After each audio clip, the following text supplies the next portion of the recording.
The fourth industrial revolution will impact our lives completely. It will not only change how we communicate.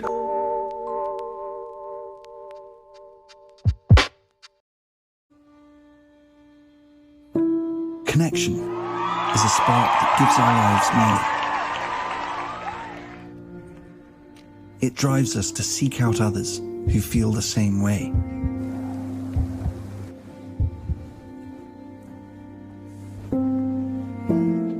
Okay, why don't you input the data and we'll take a look together. Hey Mari, what you got for me? To find those who share our views, yet offer different perspectives.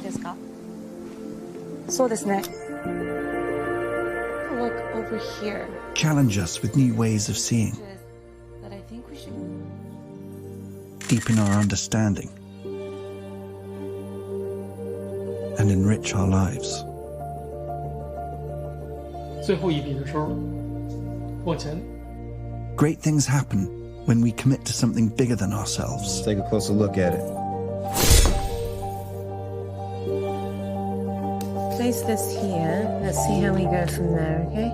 This sense of collaboration and the feelings of connection it brings excites us. Hey, just in time. I'm gonna move it slightly, okay? It's yours, take it. We have two planes right now on the same trajectory. As we put people first, technology fades into the background and feels like anything but. Aisha, what do you think? I think if we had 330, maintaining 2800, we'll be clear for approach. Excellent. This changes the way we see the world, and in turn, changes the world we see. These numbers are looking great, actually. There's promise in the possibilities, and what we see and create next will stretch the imagination. Good morning, Sarah. Morning. Slowly coming towards the thumb. A world without boundaries. Good job. A lot better than yesterday. Yeah. Excellent. Slowly bring the A world where technology enhances, not limits, humanity.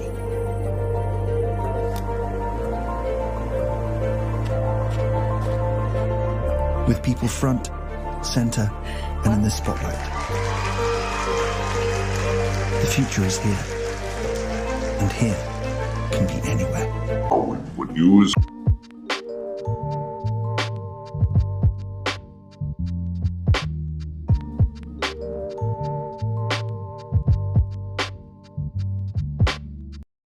This is a grocery packing warehouse in the southeast of London. Folks have ordered their groceries online, and instead of people walking up and down the aisles of a traditional grocery store to pick up items, these little devices move more than 1 million items every day between them.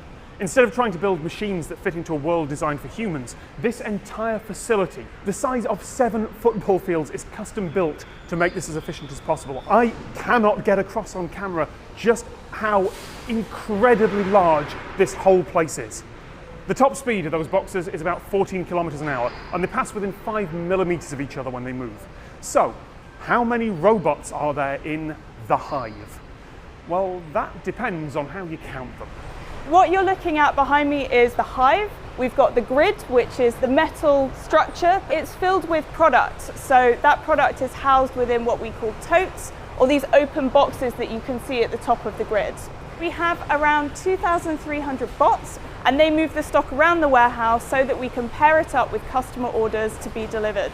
The bots will move in the X and Y direction. They can also move in the Z direction. So we have a cable hoist system that means that they can lower down a gripper assembly and grab onto the stock that we have in the grid. In some areas we have as deep as 21 totes all in a line. We have sensors underneath the bot that mean that every time it passes over one of the squares on the grid, it has a laser underneath it that can tell when it moves over that cell. So it will say, I've passed a cell, I've passed a cell, I've passed a cell. We have around 58,000 different types of individual products within the grid. We'll use the huge amounts of data that we gather to understand what customers are most likely to order and place them in the easiest to reach locations for bots. All of that combined means that we can have stock into the warehouse and out again from our suppliers into a delivery van in just 5 hours. we consume.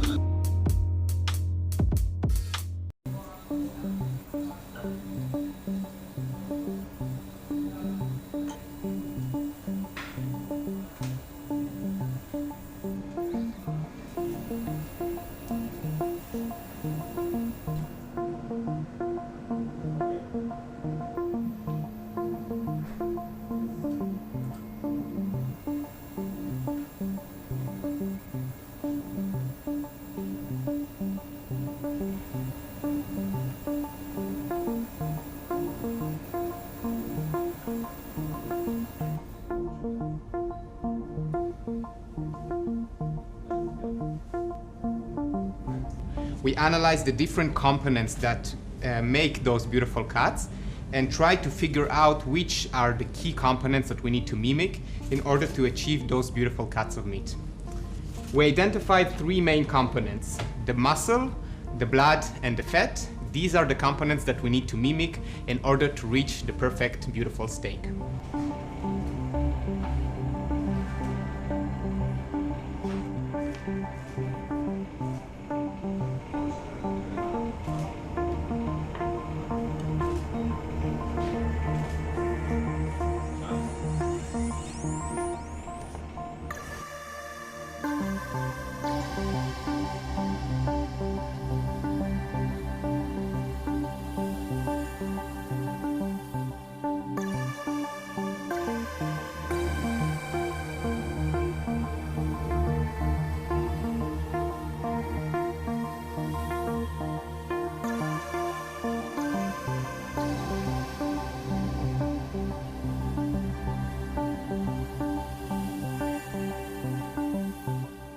It will change actually us, our own identity.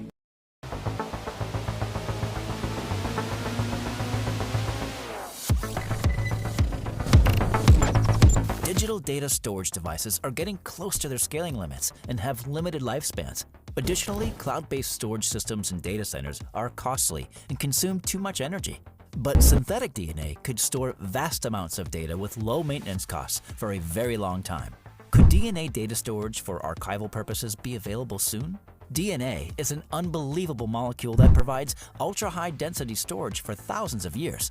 Actually, the DNA contained within all cells in the human body could store all the movies produced to date in the 21st century 3 billion times over. The data storage crisis. 90% of the digital data in our world has been produced in the past 2 years. Moreover, the pace is stimulating with the growth of search engines, social media sites, intelligent cars, and the Internet of Things. Google receives around 3.5 billion search requests, while WhatsApp users exchange up to 65 billion messages daily. Tesla drivers have reached 3 billion miles driven with autopilot activated and multiple car sensors storing data. International Data Corporation calculates that global data storage demand will grow to 175 trillion gigabytes by 2025. It will exceed the storage capacity of currently available storage devices, such as magnetic tapes, optical discs, and hard drives. These storage devices are getting to their density limits, are damageable, and have limited lifespans. Magnetic tapes that serve as the basis of most digital archives live less than 30 years. Substantial amounts are being spent by public and private companies when transferring data from older storage devices over to newer generations of disks, tapes, and drives. These organizations are frequently turning to cloud-based storage systems. Still, the large data centers of cloud providers are very costly to build, require transfers to new storage devices, and consume vast amount of energy. The cloud can be much more costly than anticipated by companies due to migration expenses and security and operating expenses. That's why a better data storage option is needed, and synthetic DNA has been acknowledged as a promising candidate since Richard Feynman released a paper in 1959 describing the possibilities for creating artificial objects similar to those in biology with related capabilities. In 2012, a group of scientists led by George Church at Harvard University turned a 52,000-word book into DNA strands produced in a laboratory to confirm that DNA could store data. In 2017, Janef Ehrlich and Dina Zielinski from the New York Genome Center came up with a new coding system that randomly assigned DNA strings into tiny tagged droplets to achieve significantly greater storage capacity. The researchers operated with Twist Bioscience, a San Francisco-based biology company that has created a new synthesis platform by printing DNA on silicone chips. Nowadays, the science behind storing digital data in synthetic DNA has been solidly established. From bits to molecules, from molecules to bits. The data quantity of DNA is remarkable. Just 1 gram can store 215 million gigabytes of information. For context, the usual hard drive in a laptop can keep just 1/millionth of that amount. Computers and organic cells have a lot of similarities. In a computer, information is written in strings of binary digits, bits, ones and zeros, which, when read, execute programs.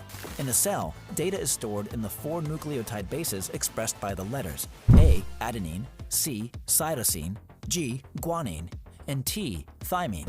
When read, they produce proteins. These bases are found in tiny molecules called deoxyribonucleic acid, or DNA. Strung together, these bases create the biological instructions code that governs cells. So, how does DNA storage work? DNA data storage includes two main processes: writing the code with DNA synthesis and reading the code with DNA sequencing. It all begins with a binary code data file translated into the 4 base pairings, like A00, T01, C10, and G11.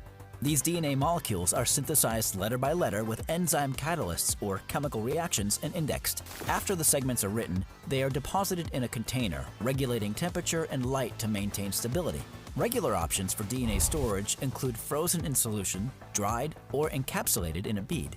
Then, a targeted section of the DNA strand is decoded by a commercial sequencing machine, initially formed for genome sequencing, and translated back into the initial digital file. Error-solving algorithms are used during the encode-decode methods so that the data is recovered as error-free as possible. DNA as a data storage medium.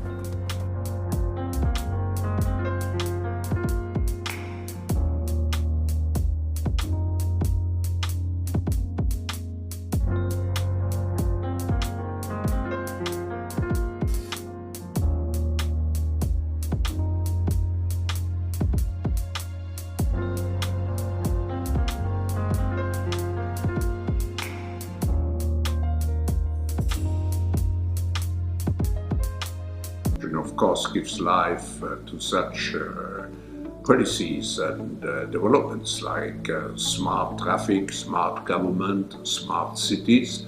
What we will see is that everything will be integrated into an ecosystem driven by big data and driven particularly by close cooperation also of governments with business, civil society. And this revolution will come at a breathtaking speed. It will be like a tsunami. And actually, it's not just a digital revolution. It's digital, of course physical, it's nanotechnology, but it's also biological. And so 3D provides a particular force to this revolution. So what the World Economic Forum is doing is to promote this public-private cooperation to master the full set of technology.